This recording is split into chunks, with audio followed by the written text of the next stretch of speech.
Hey guys. So who here likes locks? Yeah? All right, who here likes safe locks? Yeah? Who here likes cracking safe locks? Yeah? Okay. So, I have a safe. It's kind of similar to one of these. It's a fairly decent sized gun safe. Has an electronic lock on it. And one day I was thinking, gosh, I wonder how secure is that? Is it, how better than the mechanical counterparts? So I started to investigate and found a few things. First of all, for some context, what we're talking about here. We're talking about high security electronic safe locks, type 1. This is a UL listing. These are decent locks that you're going to find on reasonably sized gun safes typically, oftentimes in residences. What we're not talking about the cheap, crappy locks that you're going to find on hotel safes or fire safes or things like that. Those cheap, crappy locks, you can often defeat those with a magnet or by spiking them with some wires or anything like that. These high security locks are designed to be impervious to that. On the other hand, we're also not talking about GSA locks. It's a bit of a different topic. So we'll look at two locks. The first of the locks is made by a company called Sargent & Greenleaf. Sargent & Greenleaf is a large, reputable manufacturer of locks, both mechanical and electronic. They're about 150 years old. This particular lock, the first lock we're looking at, is the 6120. It's a bit of an older design, designed in the mid-90s. It's a UL listed lock. Still made and sold, at least as of late last year. So the way this lock is designed, all of the logic exists inside of the safe.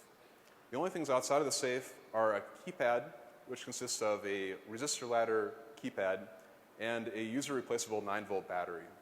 Inside the lock is where the microcontroller, the MTU, and the EEPROM exists, as well as a motor to drive an Acme screw that will either extend or retract the bolt. So when I started looking at this, I thought I'd look at something called power analysis. This is a side channel attack. What you do here is place a resistor in series with the battery and the lock. And by monitoring the voltage across that resistor, we can learn how much current the lock is drawing at any particular time. And from that, we can learn something about the state of the lock. What this allows us to do in particular in this lock is monitor the data line between the MCU and the EEPROM. So you can kind of imagine that this lock has something like a SPI bus. So we have a single data line going between the microcontroller and the EEPROM. And this data line is pulled up perhaps by a resistor. Well, when you have a higher voltage on that line, the voltage across that pull-up resistor is going to be lower, so your current drain is going to be low. And when you have a low voltage on that line, there'll be a drop across that pull-up resistor, so the current drain will be slightly increased by the lock. So we can monitor the amount of current being consumed by the lock externally. We can learn then what's on the data bus.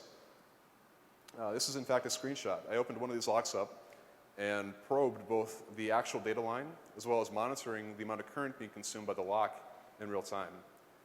The yellow trace is the actual data line, and the blue trace is the current consumption. As you can see, each of these spikes represent 1 bit being clocked out of the EEPROM. And when the data line is high, it turns out that the current consumption is slightly lower, about 60 microamps lower than if there's a 0 at that state, or that position in the EEPROM word being read out. All right, so let's take a look at what this looks like in a video here, a video demo. All right, so what we're going to do is we're going to enter any old code on the keypad. Doesn't matter what it is, it's definitely going to be the incorrect code. Doesn't matter what it is.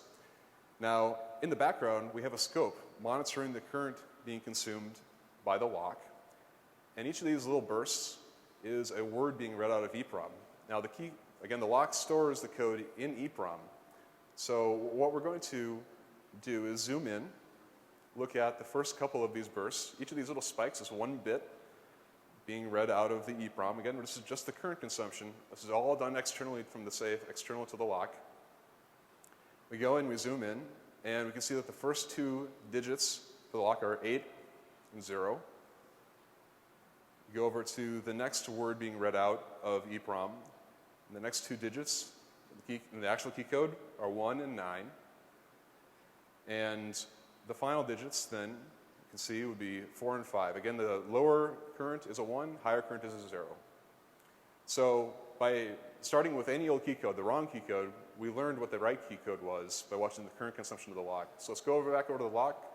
Try that, 801945, that key code. And we see that the lock bolt retracts down at the bottom of the screen. So, yeah.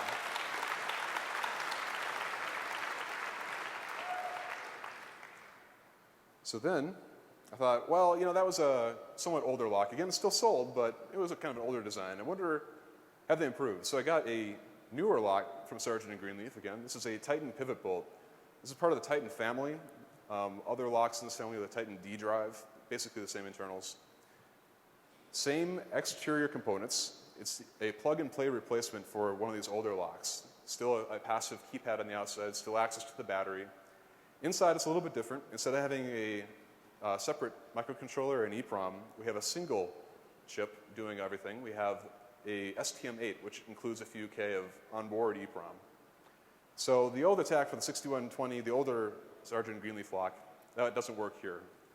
However, I was poking around and eventually came to realize that when the Titan lock starts a comparison of the code that was entered by the user to the code that's stored in EEPROM, so to the true code, it does it one digit at a time.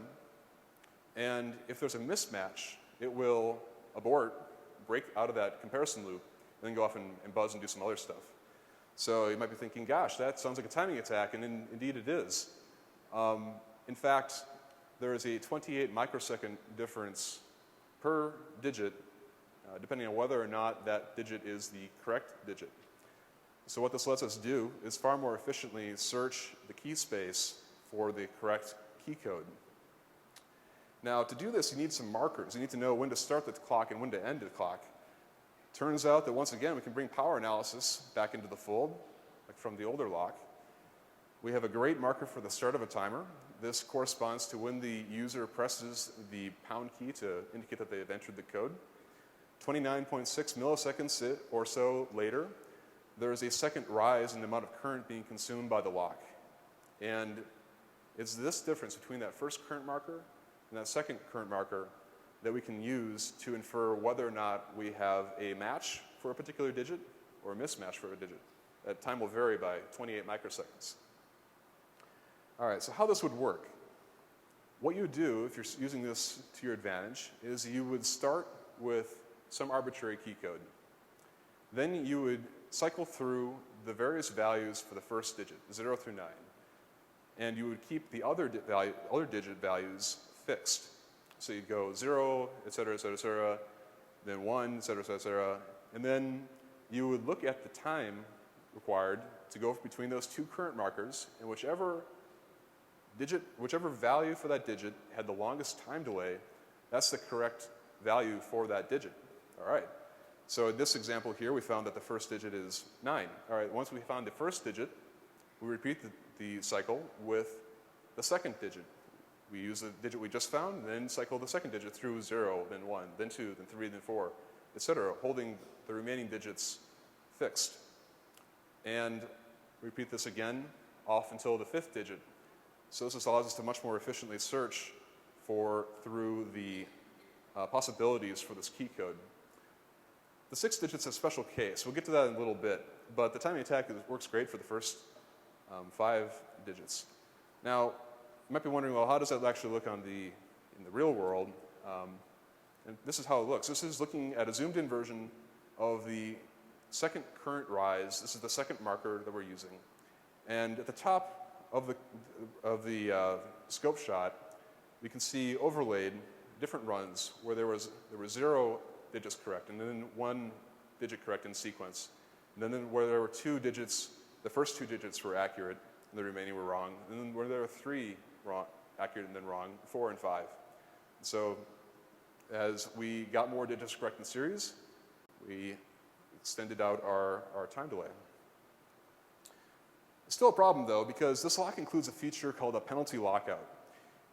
If you enter the wrong key code 5 times in a row, it will lock you out and prevent any additional attempts for 10 minutes. Now, you can't get around this by pulling the battery. You can't get around it by accelerating the clock or something like that. you really have to wait 10 minutes once this has started. So I thought, well, I wonder if you could prevent it from starting in the first place. I wonder if perhaps we could do something like cut power to the lock prior to it writing this incorrect attempt count to EEPROM. And so I did some investigation, got another STM8, just like the one that is in the lock, and fiddled with killing power to it at various times. What I found was actually even better. So it turns out that if you start a write to an address in EEPROM on the STM8, and then you kill power to that microcontroller between 500 microseconds and 2.5 milliseconds after the start of that write, what you'll be left with is not the original value, not the new value, you'll be left with 0. And so the reason this works is because in EEPROM, in Flash, before you can write a new value to a destination that already has a value, you need to erase that destination byte. And on the STM8, a little unusually, the erased value is 0. Oftentimes in other EEPROMs and Flashes, it'll be FF. But in the STM8, it's 0. And moreover, the lock firmware appears to treat 0 as a valid value. So all we need to do is kill power to the MCU between 500 microseconds and 2.5 milliseconds after the write to that incorrect attempt counter starts. All right, so it turns out, even better, we know exactly when to do that. That second current rise that we use for the timing attack ends up being actually the start of the write for the incorrect attempt count. So if we key on that, we can accomplish our goal. We can, first of all, we're able to get the voltage low enough quickly enough. If we start at a somewhat lowered voltage but still valid, we can actually get below the brownout voltage for the microcontroller in about 600 microseconds. So we know we can get there once we start. The question is then when to start that power, cutting that power to the lock. And since we have that current rise from the start of the EEPROM write, we can key off of that. It takes us about 500 microseconds to recognize what's happening and to then begin cut power to the lock with a FET, so a very fast switch. In total, 1.1 milliseconds from when the write starts to when the lock is below the brownout voltage. Once it's below the brownout voltage, any pending part of the EEPROM erase cycle or write cycle will be aborted. 1.1 milliseconds, of course, is well within our window between 500 microseconds and 2.5 milliseconds. So you put this all together, and what this lets us do is have an infinite number of attempts to guess the key code. You go through, say, 4 attempts or 5 attempts, and then you reset the invalid attempt count back to 0. So this just allows us to both get the 6th digit and also more efficiently search for the first 5 digits. The reason it helps with the 6th digit is because we just want to brute force that. We want to go through and try, knowing the first 5 digits, all the possibilities for the 6th digit. So we'll just go through, try each of them, and every periodically we'll reset the invalid attempt count and just keep going through all 10 possibilities for that 6th digit. All right, so attacking this lock, I couldn't just do with a resistor. So the first lock, I just had a scope and a resistor. That's like first week of freshman electrical engineering class sort of stuff. This is a little more complicated in that I need to build a custom board to support this. This has a micro RAM meter on it. This has some support circuitry to allow us to emulate key presses. This is essentially just allowing us to present different voltages to the lock, emulating certain key values. Also the power supply and control mechanism to allow us to cut power at very precise time. So we then look at the algorithm used in the lock. It's very similar to what we described earlier. We first use the timing attack to find the first 5 digits. We'll go through and try all possibilities for all 10 possibilities for that first digit value. Whichever one has the longest time delay, that's the actual first digit value. We use that first digit value and then try cycling through the second digit values. Whichever of those has the longest delay, that's the second digit value, and so on. And then, like I mentioned before, we'll brute force that 6th digit by trying all 10 possibilities there. all the while resetting the lockout attempt count periodically. So let's take a look at that. So here we have the support board, it's blue, and we have the STM32 board. This is where the attack firmware is running on it. The STM32 is a little ARM Cortex M4 with a pretty good ADC on it. The scope in the background is just monitoring the current consumption. It's just there for visual effect. As it cycles through the various possibilities for the key code, it has to do something oversampling. So in a real world environment, there's noise, so we want to try each of these potential combinations multiple times. And so for that reason, this video is actually sped up by a factor of 10 to fit it into the presentation. Even so, the full attack in a fairly robust manner takes about 15 minutes, which is a huge improvement from the potential 3.8 years that a naive brute force attack would take on the lock. And as the attack firmware cycles through and finds the true values for each of these digits in the key code, eventually it'll reach the 6th digit. It'll be monitoring the buzzer line to figure out when it has the correct code, because the lock will buzz in a different way depending on whether or not you have entered the correct or incorrect code. And once it detects a correct buzz, it says, oh, we found the correct code. And we'll stick with that. And then they flash a little green LED and allow that located key code to be replayed. There's a button on the board, and when you hit the button, it would then replay that identified key code. So that's what's going to happen right now. There it is. It found the final digit. The lock is locked. You can see I'm trying to pull it with my thumb. Now we're going to hit the button. It's replaying the key code, and the lock is opened. So there we go.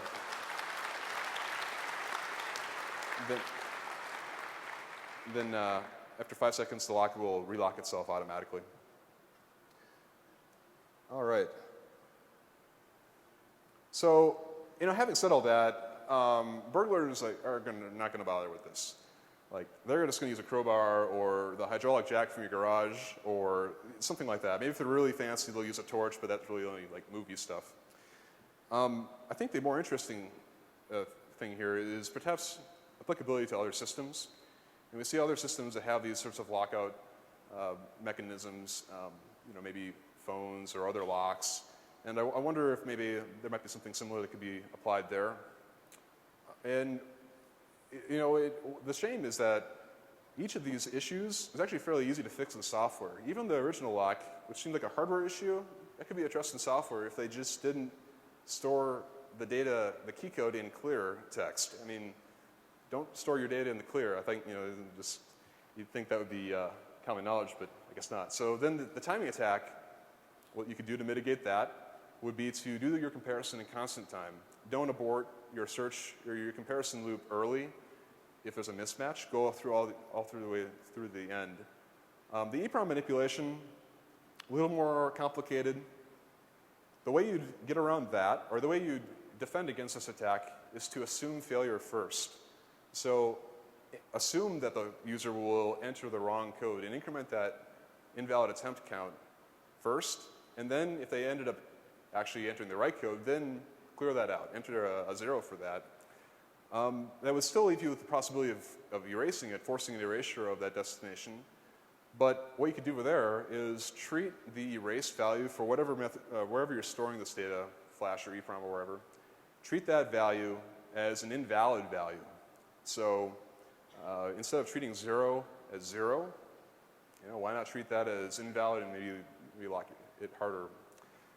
I should also disclose that I've been trying to get Sergeant Greenleaf's attention about this since February, and they haven't been provided any useful response. So that's a bit disappointing, but I'm hopeful that they'll go forward and make some improvements in the future. There are better locks out there, I should mention. There's a federal standard for GSA-approved locks. It's FL 2740B, and this standard is designed to defend against this sort of attack. So if you really want a good electromechanical lock, I'd recommend some sort of GSA-approved lock. They're kind of expensive, though. So feel free to email me if you have any questions. So thanks, guys.